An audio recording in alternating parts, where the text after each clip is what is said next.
Would you let your newborn baby go nappy-free? Nappy-free, right from the get-go.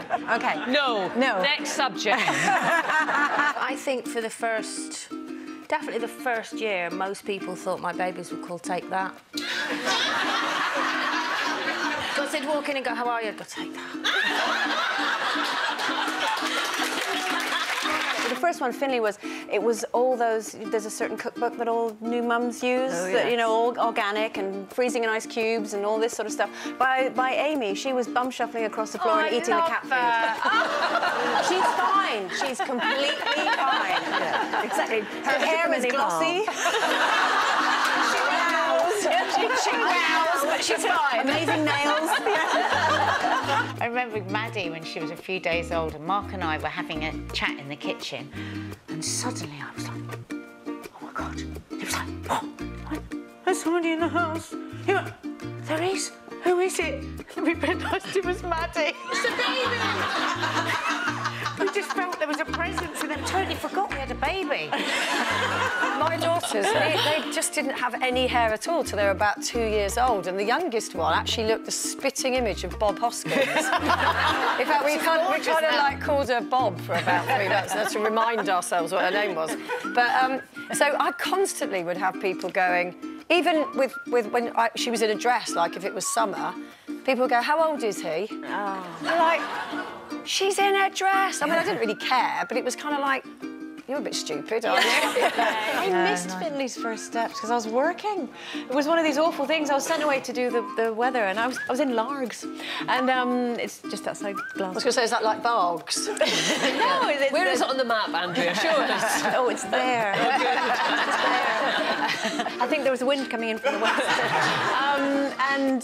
My sister rang me because she was looking after Finley, and she said, I don't even know if I should be telling you this, but he's just walked. She shouldn't have told you. And, but you know, I was on my own. I can remember I'd just ordered soup, and the waitress came over and she put the plate down. And, well, actually, it was a bowl, not a plate, because that's wrong for soup. And I started to cry, and she went, Hen, are you all right? I went, my baby's just taken his first steps. And she was like, oh, there, Hen, there. So what she should have done is kicked his legs out from under him and said, no, not till your mother gets back. And now we've got Betsy coming up now, who'll be in her walker, so they didn't worry about her banging heads on everywhere, so I'll have all those little rubber things on everywhere. Can you proof everything? Because, I mean, kids are amazing. You can't. Oh, I have to tell you about Lauren when she was quite young. She came out of the toilet one day with the toilet brush in her mouth. Oh, my God, I got her into the sink and I was splashing all water up to her face. There's some things that you can't obviously see, but it's never been on the floor since then. It's up on the side now. There is that moment, obviously, when the baby's born and it's put in your arms. I can remember when Finley was born. Now, he got stuck. I was in labour for 17 hours.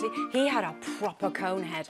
And so when he was born, he had a cone head, slightly battered, and I fell completely in love with this most beautiful prawn in the whole wide world. Now, you look at pictures and think, what was I thinking? Do you think all mums think their babies are beautiful? I'm sorry to say, I love my kids, but they are so ugly when they're born. So ugly. They're ugly. I love them, of course I do. Yeah. And when someone comes up and goes, oh, aren't they gorgeous? I'm thinking, no, they're not. And I say to them, I know you think they're ugly, but don't worry, they'll grow out of it. But like Julian Princess was so ugly, but now they're not. When Charlie was about 9 months, you know, that great cuddly age, you can throw them about and they love it and they giggle and everything. So I was in this shop and I was sort of wondering about, I hate shopping, it's very boring, so I was really pleased to have her to throw out. She's giggling, she's laughing and throwing out there. And I was walking backwards, and what I didn't realise, maybe she spotted it, was that the ceiling height lowered quite dramatically. Yeah. So what about, boom! Jeez. Oh my God, that's still, I'm in a sweat, just the thought of it. He needed to be mum-proofed. Mum-proofed, absolutely. I never do that, because once I did Never ask if they're pregnant. Met somebody that I knew was kind of round about having a baby, and I did the classic, when is it due? She said 3 months ago. Yeah. Oh, I've had that. The butcher said that to me, when's it due? And Shane Jr. was 6 months old. Oh. I never went back to the butcher's. I wouldn't mind, but it was his child.